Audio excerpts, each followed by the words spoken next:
Halo adik-adik yang sedang mempersiapkan diri menghadapi seleksi sekolah kedinasan tahun 2022. Assalamualaikum warahmatullahi wabarakatuh. Salam sejahtera buat adik-adik semuanya. Semoga tetap sehat dan selalu bersemangat untuk terus belajar demi menggapai cita-cita mulia menjadi ASN melalui jalur sekolah kedinasan. Dalam video kali ini, saya akan membahas dan mengupas tuntas tentang soal-soal tes wawasan kebangsaan, khususnya yang berhubungan dengan bela negara. Dan di sini juga saya akan membahas tentang contoh implementasi bela negara di lingkungan keluarga, lingkungan sekolah, lingkungan masyarakat, dan di tempat kerja. Ini adalah soal yang keluar di tahun 2021 kemarin. Jadi jangan lewatkan video-video dari channel Guru Peduli ya, karena soal-soalnya selalu up to date dan ada ketika Anda menjalani tes nanti.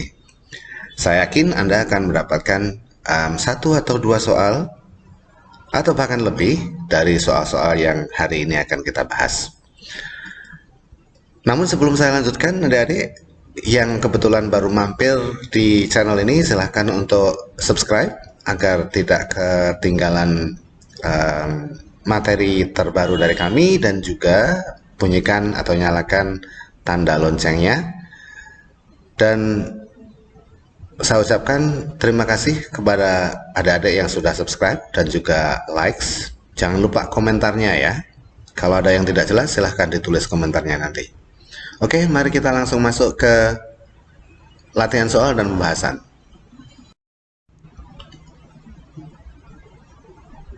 Soal yang pertama, beberapa bulan terakhir minyak goreng harganya sangat tinggi dan barangnya pun langka. Oleh karena itu, pemerintah melakukan intervensi pasar untuk mengatasi kelangkaan minyak goreng dan menstabilkan harganya. Tujuan akhir dari intervensi pasar yang dilakukan pemerintah adalah A. Kita lihat ya. Menjaga keamanan warga negara. B. Membela dan melindungi warga negara. C. Menyejahterakan rakyat. D. Menjaga stabilitas kebutuhan pokok. Atau E. Menjamin ketersediaan kebutuhan pokok rakyat. Oke, adik-adik, menurut adik-adik, kira-kira jawaban yang paling tepat apa?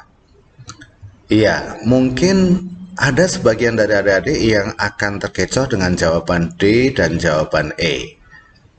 Karena apa? Yang harus kita lihat dalam soal ini adalah tujuan akhir dari intervensi pasar yang dilakukan pemerintah itu apa? Oke, sebelum menjawab, mari kita lihat ini ya. Di dalam setiap program pemerintah atau intervensi pemerintah itu selalu ada tujuan, dan hierarki tujuan itu adalah output, outcome, kemudian goal.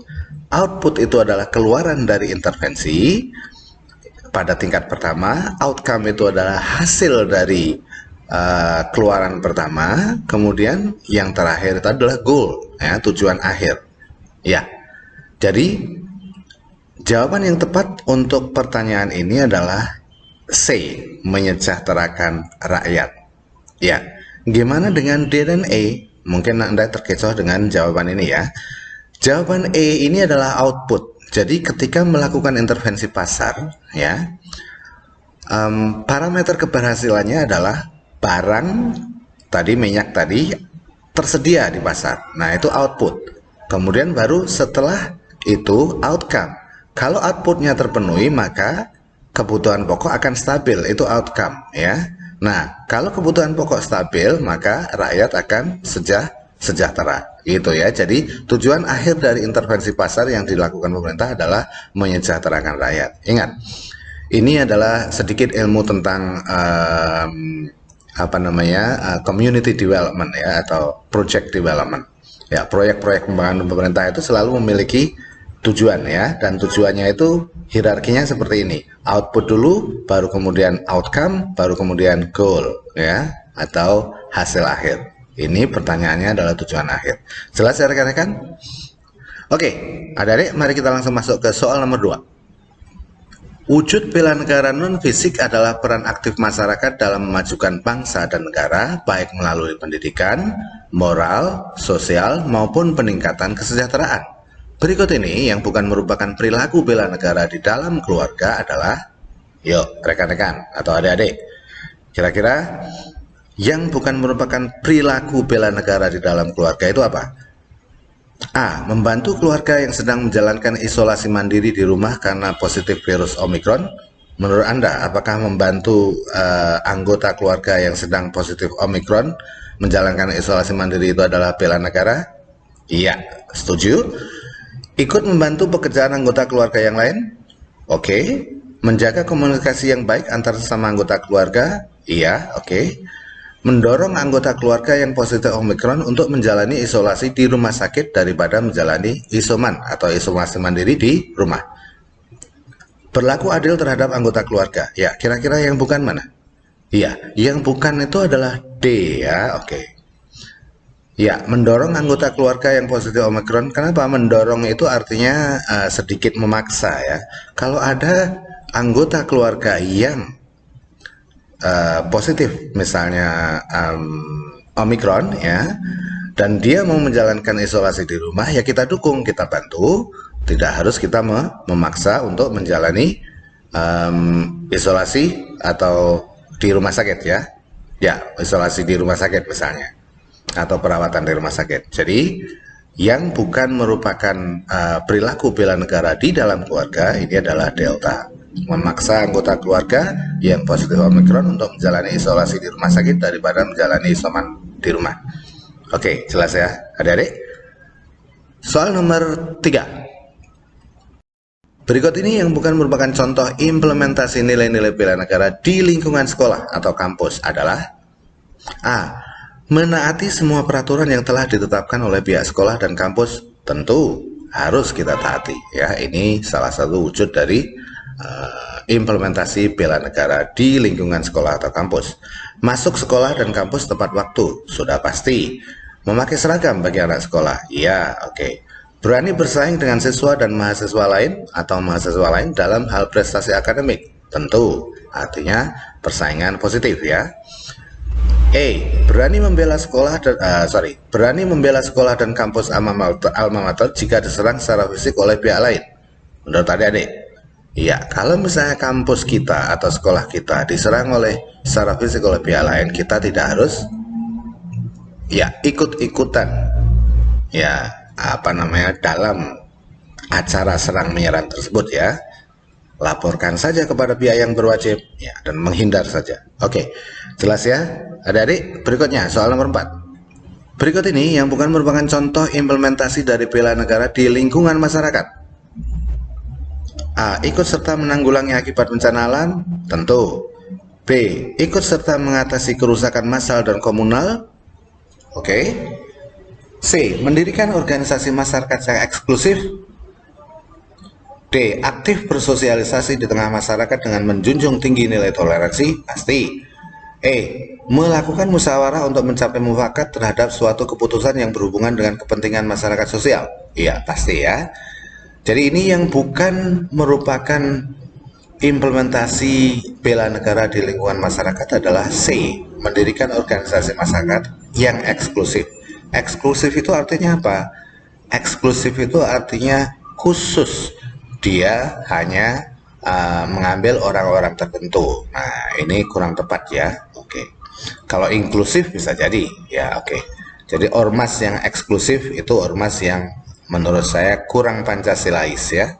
Karena dia tidak inklusif, tidak terbuka kepada orang lain. Berbahaya terhadap perpecahan di dalam masyarakat maupun di dalam negara. Oke. Jadi jawabannya Charlie ya. Eksklusif itu artinya khusus, orang-orang tertentu, misalnya orang-orang kaya, orang-orang tertentu dari misalnya ras tertentu, itu kurang pas ya, kurang bagus. Oke. Tidak mencerminkan nilai bela negara. Oke, nomor 5. Ini yang bukan merupakan contoh implementasi nilai bela negara di lingkungan tempat kerja adalah A. Menciptakan suasana kerja yang harmonis dalam lingkungan kantor. Betul ya, oke. B. Membentuk tim kerja yang sadar hukum. Betul ya, oke. Berpartisipasi aktif dalam setiap kegiatan memperkaya diri. Betul nggak ini? Kurang tepat ya, oke. Boleh memperkaya diri, Tapi kalau di dalam jawabannya itu tersirat ada perbuatan tidak baik, ya, melawan hukum, memperkaya diri gitu ya. Oke. Ya, jadi jawabannya adalah Charlie. Pengertian upaya pembelaan negara secara harfiah adalah, oke, adik-adik, yang mana?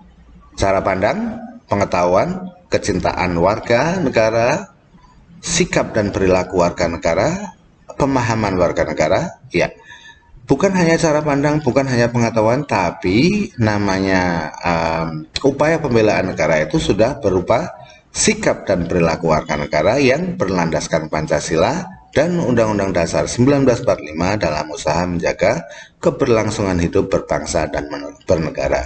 Jadi bukan hanya cara pandang atau cara berpikir, bukan hanya pengetahuan, bukan hanya rasa cinta, tapi sudah kepada sikap dan perilaku. Oke, jelas ya rekan-rekan? Berikutnya soal nomor 8. Keikutsertaan warga negara dalam upaya pembelaan negara yang diupayakan oleh negara kepada pelajar. Oke, untuk pelajar itu kira-kira apa? Apakah pelatihan wajib militer? Tidak. Pengabdian masyarakat dalam menjaga batas negara? Enggak juga. Gimana dengan kita yang tinggal tidak di batas negara? Oke. Mengabdikan diri, ini bukan mengabadikan ya. Mengabdikan diri berdasarkan kemampuan. Betul. Ikut serta menangkal cybercrime? Menurut saya tidak lah. Oke. Jadi ini keikutsertaan warga negara dalam upaya pembelaan negara yang diupayakan oleh negara kepada pelajar adalah mendapatkan pendidikan kewarganegaraan. Karena dengan mendapatkan pendidikan kewarganegaraan, maka akan tumbuh kesadaran pelajar yang masih muda, ya, oke, itu untuk ikut serta dalam upaya bela negara. Jadi intinya adalah menanamkan atau memberikan pendidikan kewarganegaraan itu bertujuan untuk membangun kesadaran akan bela negara, ya. Oke. Berikutnya nomor 9. Semangat dan kesediaan seseorang untuk rela berkorban atas nama bangsa dan negara yang berasal dari rasa cinta terhadap tanah air disebut apa? Iya, patriotisme, rela berkorban. Jadi juga sudah rela berkorban itu patriotisme. Kalau nasionalisme itu cinta, ya, belum pada tahap rela berkorban, itu nasionalisme. Oke. Nomor 10. Seseorang atau sekelompok orang yang berusaha untuk melepaskan diri dari negara kesatuan Republik Indonesia disebut dengan nama teroris, jihadis, kolonialis, separatis, atau pahlawan. Ya, jawaban yang tepat adalah separatis, dari kata separate, memisahkan diri. Ya, oke. Contohnya yang sekarang sedang bergolak di Papua misalnya, salah satunya, ya. Oke. Berikutnya soal nomor 11. Alasan utama para pejuang kemerdekaan untuk merdeka adalah rasa cinta terhadap bangsanya. Dan rasa cinta itu menimbulkan apa? Semangat A. Menolak semua bentuk penjajahan dimanapun dan kapanpun. B. Merasa senasib dan sepenanggungan. C. Tidak mau menerima perbedaan. D. Merasa hebat untuk memperoleh kemerdekaan. Atau E. Semangat rela berkorban demi bangsa dan negara. Ya, jawabannya tepat adalah E. Oke, jadi alasan utama para pejuang kemerdekaan pada saat itu adalah rasa cinta terhadap bangsanya, sehingga mereka rela berkorban demi bangsa dan negara. Oke, adik-adik, apakah adik-adik sudah memiliki sifat ini, sudah memiliki rasa ini, artinya rela berkorban demi bangsa dan negara? Mudah-mudahan semuanya dari kita sudah berani dan mau berkorban demi bangsa dan negara. Kalau tidak, ya tidak bisa menjadi ASN, apalagi masuk sekolah kedinasan. Oke, berikutnya nomor 12. Berikut ini yang tidak termasuk landasan hukum kewajiban bela negara adalah, adik-adik, ya, menurut Anda? Oke, yang bukan merupakan landasan hukum itu adalah E. Iya, pasal 31 ayat 2 ini tentang pendidikan. Artinya pasal 31 ayat 2 itu tentang warga negara wajib untuk mengikuti pendidikan dasar, ya, pendidikan dasar 9 tahun atau 12 tahun, 12 tahun ya, sampai SMP minimal. Oke. Ini semuanya kalau Undang-Undang Nomor 3 Tahun 2002 itu adalah tentang pertahanan negara, ya. Undang-Undang Dasar 1945 Pasal 30 Ayat 1 juga tentang bela negara. Ayat 27 ayat 3, Pasal 27 ayat 3 juga tentang hak dan kewajiban warga negara untuk ikut serta dalam bela negara. Begitu juga di dalam Pasal 30 ayat 2. Adik-adik bisa cek lagi nanti ya di Undang-Undang Dasar 1945 pasal-pasalnya, karena saya yakin ini kemungkinan juga akan Anda dapatkan pada tes nanti. Soal nomor 13. Komponen pertahanan Indonesia terbagi menjadi 3, yaitu komponen utama, cadangan, dan pendukung. Berikut yang termasuk dalam komponen utama usaha pertahanan negara adalah, ya, komponen utamanya adalah TNI. Ya, komponen utama usaha pertahanan adalah TNI. Sementara rakyat adalah komponen pendukung. Sementara sumber daya dan sarana prasarana adalah komponen cadangan. Oke, bisa dilihat di Undang-Undang Nomor 3 Tahun 2002 tadi ya, dibaca. Oke, nomor 4. Pernyataan dalam pembukaan Undang-Undang Dasar 1945 bahwa pemerintah NKRI yang melindungi segenap bangsa Indonesia dan seluruh tumpah darah Indonesia merupakan fungsi negara dalam mewujudkan NKRI yang berkaitan dengan, jadi kata kuncinya adalah yang melindungi segenap bangsa Indonesia dan seluruh tumpah darah Indonesia. Berarti ini berkaitan dengan pertahanan. Oke, soal terakhir di video kali ini ya. Berikut ini yang bukan merupakan manfaat yang didapatkan dari bela negara adalah: A. Membentuk sikap disiplin waktu, aktivitas, dan pengaturan kegiatan lain. Menurut saya ya. Membentuk jiwa kebersamaan dan solidaritas antar sesama rekan seperjuangan, betul. Membentuk mental dan fisik yang tangguh, iya. Melatih jiwa leadership dalam memimpin diri sendiri maupun kelompok, betul. Jadi yang bukan adalah membentuk sikap apatis dan primordialis. Apatis itu apa? Apatis itu adalah skeptis, artinya apa? Pesimis ya. Primordialis itu kesukuan ya. Oke. Jadi jawabannya adalah E. Baik adik-adik semuanya, semoga bermanfaat video kali ini. Terima kasih atas dukungannya. Dan jangan lupa untuk klik like dan tuliskan komentar. Khususnya kalau ada hal yang mau ditanyakan silahkan, ataupun request ya. Sampai di sini, thanks for watching. See you in the next video. Wabillahi taufiq wal hidayah. Wassalamualaikum warahmatullahi wabarakatuh.